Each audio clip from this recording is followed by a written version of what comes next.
bonsoir à tous. Je vous propose de commencer, si vous voulez bien vous installer.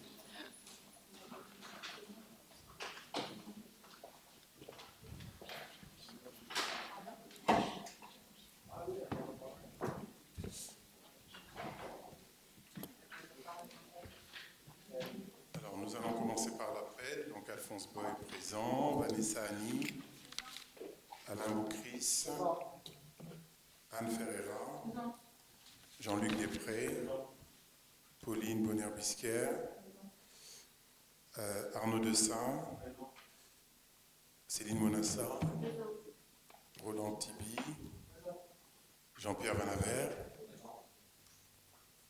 Dominique Humez, François Elie, Caroline Delis, Stéphanie Godot-Javel, Mehdi Belou donne pouvoir à... Oui, merci. Je n'avais pas noté. Samantha Casias, absent, donne pouvoir à Roland Tibi, Noémie Arnaufi, pardon. Grégory Nguyen, Jean-Jacques Garot, absent, donne pouvoir à Martine Arbulot. Margot Magin, absent, donne pouvoir à Nicole Delbosque. Martine Arbulot. Présente. Daniel Métral, absent, donne pouvoir à Karine Charles. Nicole Delbosque, présente. Bernard Caméret, absent, donne pouvoir à Karine Charles. Karine Charles, présente. Benjamin Godon, absent, donne pouvoir à Noémie Arnaufi. Et Stéphanie Couchou. Merci beaucoup.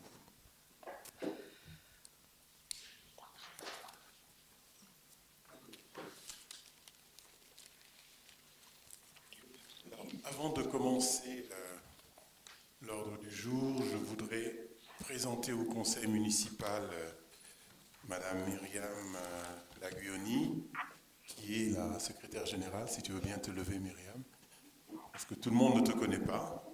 Voilà, donc bienvenue à ton premier conseil.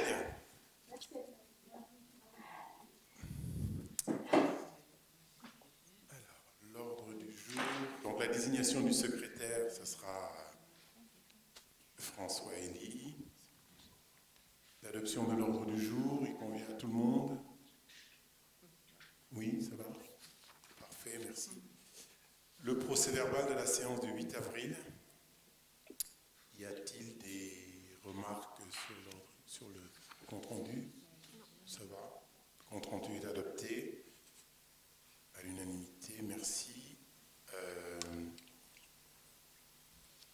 Ensuite, le récapitulatif des dossiers. Il n'y a rien de vraiment nouveau. Vous avez sur 2021 quelques nouveaux dossiers dont nous parlerons d'ailleurs pour certains. Vous avez en ligne 14, le numéro de l'opération, c'est les tableaux numériques pour les écoles, le complément des tableaux numériques pour les écoles. Nous allons en parler après dans le conseil.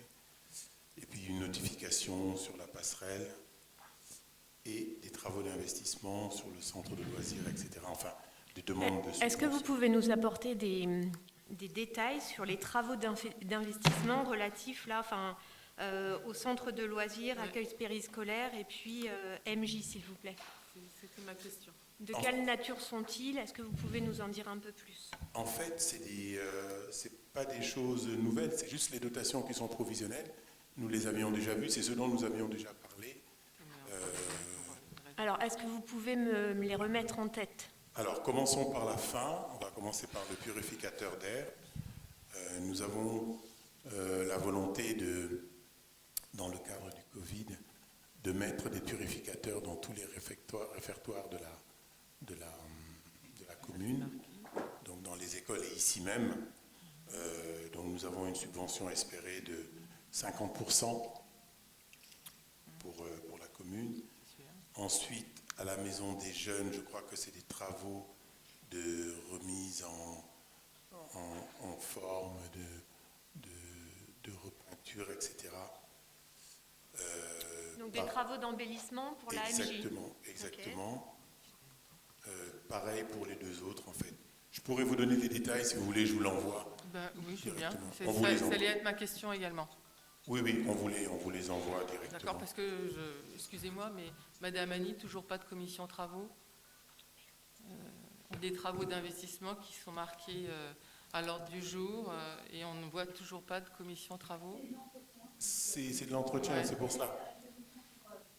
D'accord. On n'a pas vu non plus de... Alors, on n'a pas vu non plus de travaux pour l'installation des tables. J'ai un petit aparté, hein, des tables de ping-pong. Voilà. Nous en reparlerons, si vous voulez bien. Je crois que c'est une question que vous avez posée. Ok, merci. Nous en reparlerons. Alors, les communications des décisions qui ont été prises.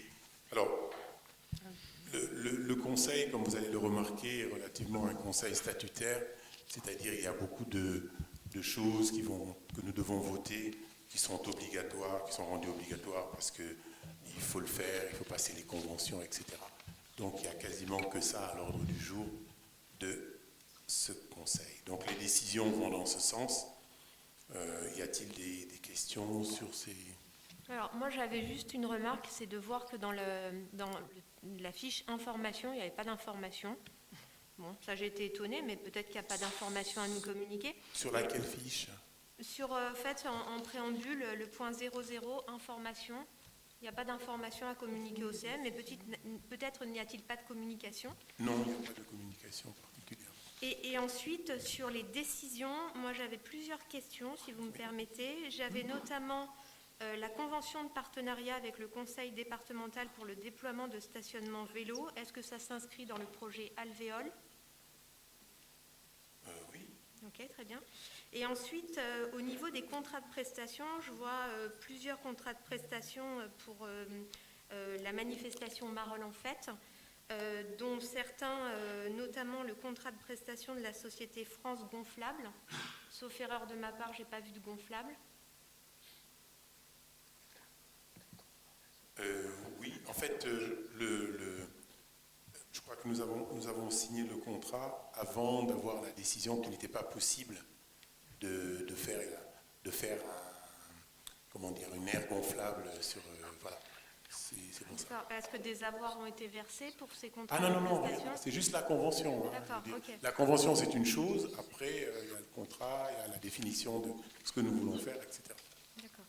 Est-ce qu'on pourra avoir les montants de ces contrats de prestation ? Ah oui, bien sûr. Très bien.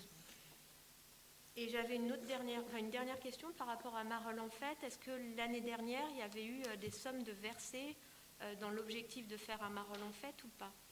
Non. D'accord. Non, il n'y en a pas eu du tout. D'accord. Il ne s'est rien passé l'année dernière à ce niveau.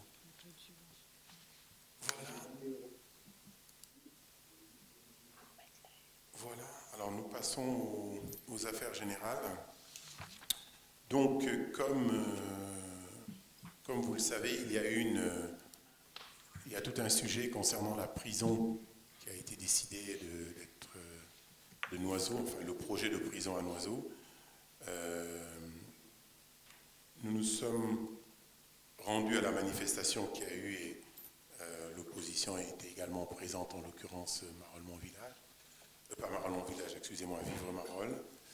Donc tous les maires du canton ont décidé, enfin du canton et au-delà, nous avons décidé de soutenir Noiseau dans cette motion contre la construction de cette prison. Donc c'est de ça qu'il s'agit. Encore une fois, il ne s'agit pas de voter contre la construction de prison, mais au niveau de la méthode, au niveau du fait que le département du Val-de-Marne héberge déjà la prison la plus importante en nombre d'habitants, qu'à Fresnes, bien sûr, étant donné qu'il y a des demandes de villes avoisinantes qui souhaiteraient accueillir cette prison. Bref, ni la méthode, ni la manière n'y est dans cette négociation. Donc nous avons souhaité que le conseil municipal apporte son soutien au combat que mène Noiseau et son maire Yvan Femelle. Voilà, y a-t-il des questions sur le sujet ? La motion est adoptée à l'unanimité ? Oui. Parfait, merci beaucoup. Donc, toujours dans les affaires générales, nous arrivons à l'autorisation de dépôt de dossier de subvention dans le cadre du DECIL. Donc il s'agit d'acquérir des tableaux numériques pour compléter les tableaux numériques qui sont dans les classes actuellement, dans nos classes. Donc il s'agit d'acquérir 3 nouveaux tableaux numériques, 2 pour l'élémentaire des Buissons et 1 pour la maternelle des Buissons. Il semble qu'il y avait plus de tableaux à la forêt, donc il s'agit de rééquilibrer un peu les tableaux numériques. Voilà. Des questions? Non, ça va. Moi, j'avais une question par rapport à l'acquisition des 10 PC portables. Alors, c'est une erreur, on l'a laissé dans le texte, mais en fait, il n'est pas question de ça aujourd'hui. Enfin, il n'en est plus question, c'est une erreur dans la liste D'accord. Ah, d'accord. qui est faite, oui. Il n'y a plus les 10 PC portables. Ah, d'accord. Nous avons reçu C'est une question. la réponse pour ça. Là, il s'agit vraiment des tableaux numériques. C'est les 3 tableaux numériques. Ok, très bien. Dans les 10 tables. Très bien. Je pense que c'est un copier-coller qui est resté en l'état.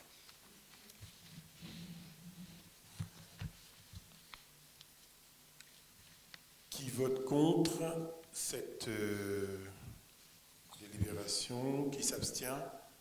Merci beaucoup. Alors, toujours dans le cadre réglementaire, les trésoreries de France et de Navarre ont décidé d'arrêter l'activité de caissier des trésoreries. C'est-à-dire qu'avant, les villes pouvaient avoir des régies et aller déposer de l'argent liquide, des chèques, etc.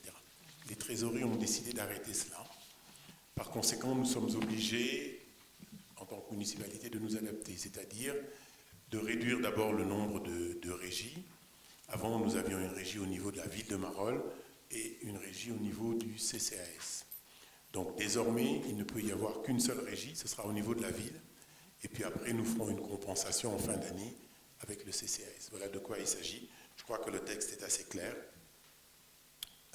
Voilà.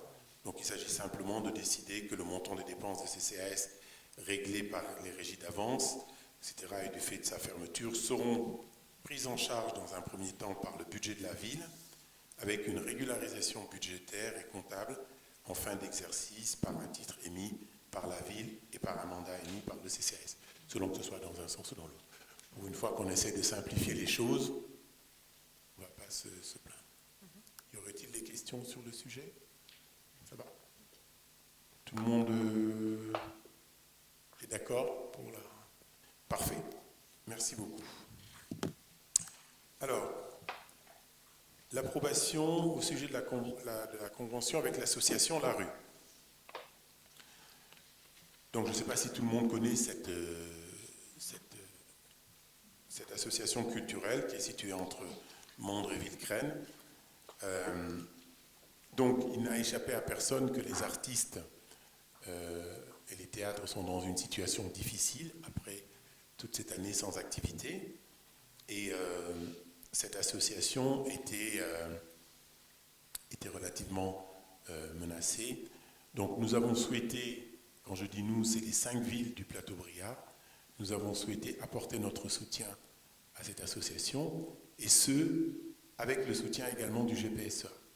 C'est-à-dire que pour ne pas voir cet unique théâtre de notre canton fermé, nous avons décidé d'avoir un partenariat avec eux afin d'abord qu'ils puissent continuer leurs activités, d'autre part que nos communes puissent bénéficier également d'une offre théâtrale et culturelle pour en bénéficier, nous d'abord dans notre programme culturel, mais également nos classes, et ce, avec le soutien, bien entendu, du GPSA.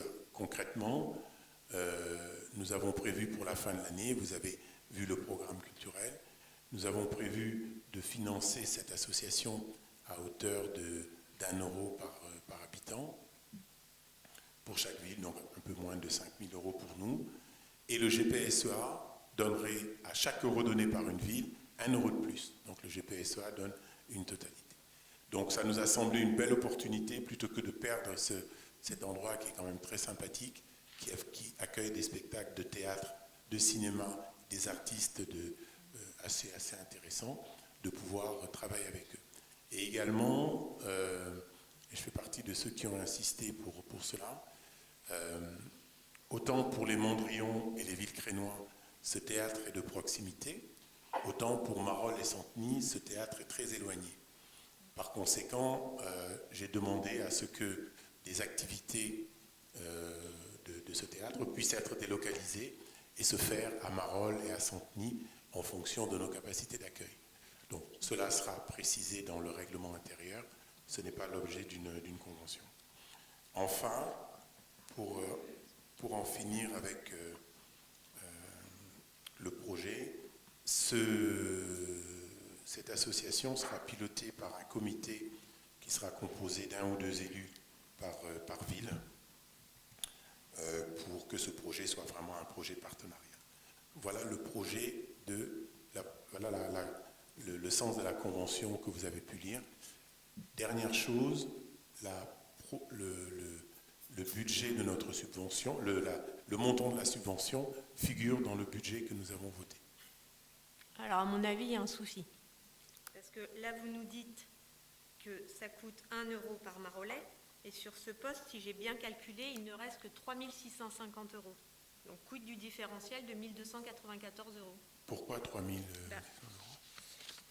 Quand vous nous avez donné le montant versé aux associations, 61 100 euros. Quand on regarde dans le budget primitif, je reprends le chiffre exact pour ne pas faire de... Je vous le donne de suite, vous le connaissez peut-être, 64 750. Alors, vous faites une toute petite confusion. Vous prenez les associations marolaises.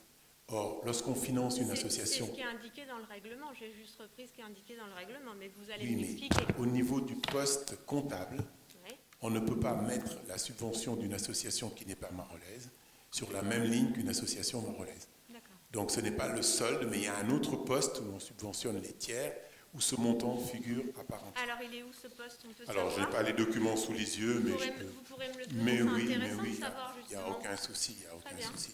N'ayez aucune crainte. Mais juste Notez. notez... C'est pour, justement, Non, c'est bien mais- d'apprendre et de savoir sur quel poste... Oui, figure non, ce mais montant. j'ai entendu que c'était très nuancé comme affirmation. Mais disons simplement que quand on finance une association dans le cadre d'un partenariat, lorsque l'association n'est pas de la commune, vous ne pouvez pas le mettre sur le même poste que les associations de la commune. D'accord, vous me donnerez le nom du poste. Pardon? Vous me donnerez le poste, du coup. Oui, bien sûr. Oui, Merci. voilà, aucun souci. Y a-t-il d'autres questions sur le partenariat avec la rue? Ça va? Pour l'instant. Qui s'abstient? Qui vote contre? Merci. Alors, donc toujours dans l'ordre statutaire, il est au mois de décembre 2017, une loi a été votée relative à l'engagement, à la vie locale, de proximité. Et lorsque j'ai pris contact avec le contrôle de légalité, je leur ai demandé tant qu'à faire tous les retards que nous avions, et ils m'ont dit que cette loi n'avait jamais été votée à Marolles. C'est-à-dire qu'un élu, afin d'exercer son mandat, peut demander, dans le cadre qui est précisé ici, de garde d'enfants, de garde de personnes âgées, d'assistance aux personnes handicapées, de personnes ayant besoin d'aide personnelle à leur domicile, peut demander le remboursement de ses frais pour exercer son mandat. Donc, c'est une vieille loi qui n'a jamais été, une vieille règle qui n'a jamais été, qui a été votée à Marolles-en-Brie depuis 2019. Donc, pour nous mettre en légalité en conformité avec le contrôle de légalité, il nous est demandé de voter cette loi. Je tiens juste à préciser que jusqu'à présent, personne dans l'équipe majoritaire ni dans l'opposition n'a demandé de remboursement de frais quelconques à ce sujet. Parce qu'on considère que quand on s'engage, c'est pour l'intérêt général et sans forcément... c'est parle en mon nom. Hein. Oui. Voilà. Je suis ravi d'entendre ça. C'est toujours le cas et le dire, c'est encore mieux. Je suis entièrement d'accord. Mais c'est juste pour préciser le cadre de cette règle qui aurait dû être votée depuis longtemps et qui fait partie de notre héritage que nous devons valider. C'est ce que tu as dit, c'est tous les conseillers majoritaires et opposition. Absolument. C'est une loi qui est votée pour les élus, c'est pour l'engagement. Notamment, vous savez qu'il y a une loi de modernisation pour favoriser l'engagement public, etc. Cette loi a été votée notamment pour les femmes qui avaient des gardes d'enfants, pour des personnes plus âgées qui avaient des parents handicapés, etc. Et aussi pour les handicapés qui ont des contraintes. Alors nous, on considère qu'effectivement, comme Madame Charles, que l'engagement, il est connu à l'avance. Quand on s'engage dans une équipe municipale, on sait qu'on aura du travail, notamment pour les adjoints. On sait que les commissions, les réunions, les conseils municipaux seront le soir, donc on s'arrange pour se libérer, et qu'a priori, il n'y a pas de raison d'avoir à faire rembourser des frais de garde pour compenser ces absences, d'autant qu'il y a déjà des indemnités pour les adjoints, et ça va dans le même sens. Donc nous, on votera contre. Très bien, mais Duralex, c'est l'ex, c'est la loi. Oui, non, mais on a l'habitude de voir des édiles qui s'arrogent, ou qui de droits et des lois qui les arrangent. C'est pas toujours très élégant, et donc on a le droit d'être contre. Ah oui, non, mais votre vote, je le respecte, je ne le discute pas. Je dis simplement que l'objectif, c'est la loi, et que nous sommes obligés de nous conformer à ça. Sinon, nous allons être rappelés à l'ordre par le Conseil de contrôle de légalité. Et c'est eux qui m'ont soufflé ça à l'oreille. Je ne connaissais pas cette règle, personnellement. Voilà. Bien. Qui donc vote contre? 4. Qui s'abstient? Une abstention et 20 votes favorables. 3 abstentions. Pardon. Bernard et Daniel. Oui, j'avais vu qu'une... Excusez-moi, je ne vois pas encore triple. Alors, instauration du télétravail. Donc, avec les belles périodes que nous avons vécues, vous savez sans doute que nous sommes sortis de la période obligatoire du télétravail. Donc, un peu comme toutes les entreprises, nous avons, et municipalités, nous avons expérimenter ce télétravail et nous souhaiterions garder ce télétravail pour nos agents lorsque c'est possible, bien entendu. Donc vous avez tout le détail, toute l'explication. Nous avons présenté le projet au CT, donc qui a émis un avis favorable. Donc bon, tout est à peu près écrit. Il s'agit bien entendu de permettre le télétravail aux agents, une journée par semaine au maximum, pas de télétravail le mercredi, pas le vendredi, enfin bon, tout un règlement qui sera affiné d'ailleurs lorsque cela sera voté. Vous avez toutes les informations ici. Y a-t-il des questions sur le sujet? D'abord, comment on calcule les frais supplémentaires comme la consommation électrique pour un télétravailleur? Moi, ça m'interpelle un petit peu. Oui, ça, je pense que ça sera spécifié au moment du règlement intérieur. En fait, je pense que pour une journée par semaine... Donc, a priori, il est signalé que le télétravail, c'est uniquement pour les travaux d'informatique et les travaux de rédaction. C'est ça. Oui. Bon, c'est-à-dire, ça concerne combien de personnes? Ça concerne quand même une bonne vingtaine, trentaine de personnes. Une bonne vingtaine, oui. Et ça va apporter quoi? Alors, ça va apporter que, d'abord, nous avons découvert que le télétravail ne désorganisait pas le travail.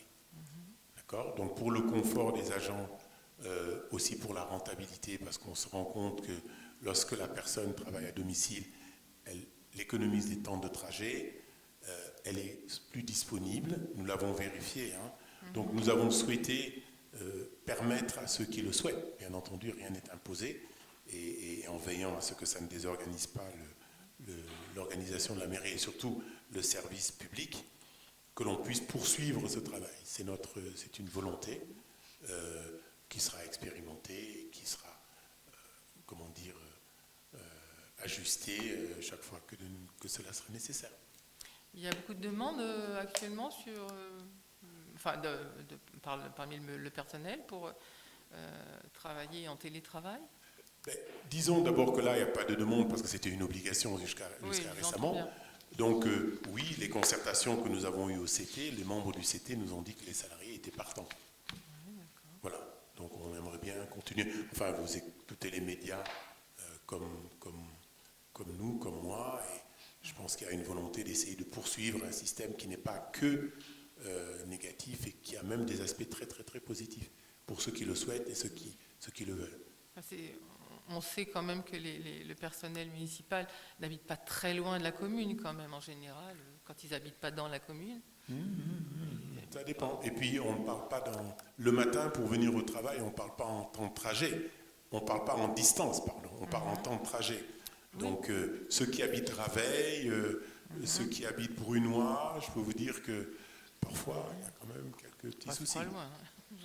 C'est pas loin, mais enfin bon. Le matin, c'est pas toujours évident. Il y a aussi des personnes qui habitent Paris, c'est vrai. Ah oui. Qui habitent Marolles. Oui, c'est peut-être pas ceux-là qui seront en télétravail. Si, quand même. Alors, on fait partie. Après, nous considérons que c'est de l'organisation interne au fonctionnement de la municipalité. L'important, c'est de ne pas dégrader la qualité du service apporté.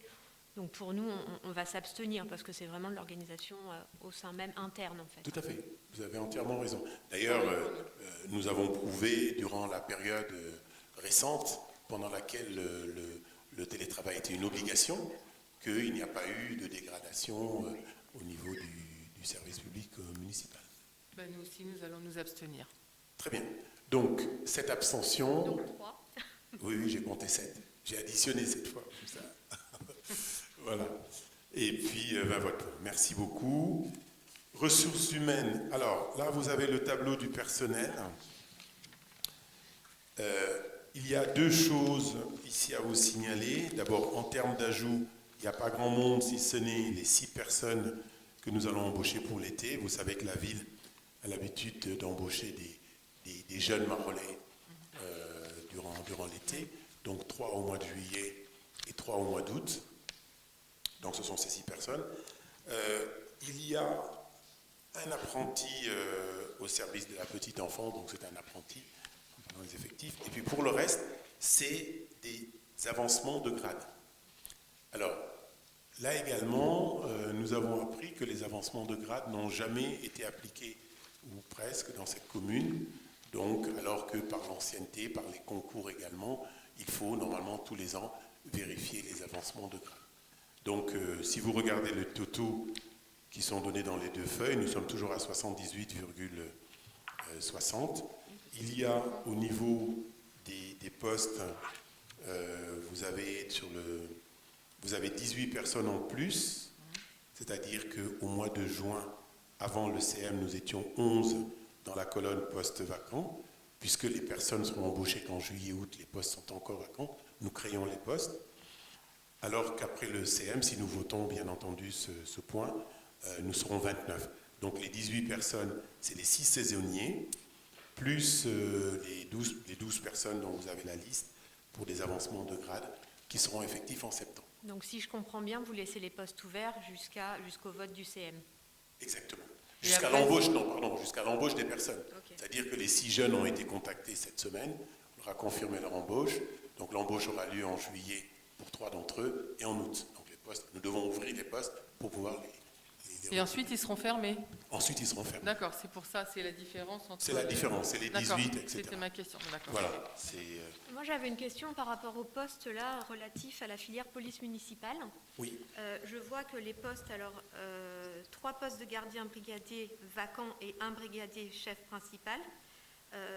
Pourquoi ces postes ne sont pas fermés? Parce que moi, j'ai repris la convention de mise à disposition réciproque des services de la police municipale, pluricommunale, et il est notifié que le policier municipal de Marolles demeure employé par sa commune d'origine dans les conditions de statut et d'emploi qui sont les siennes.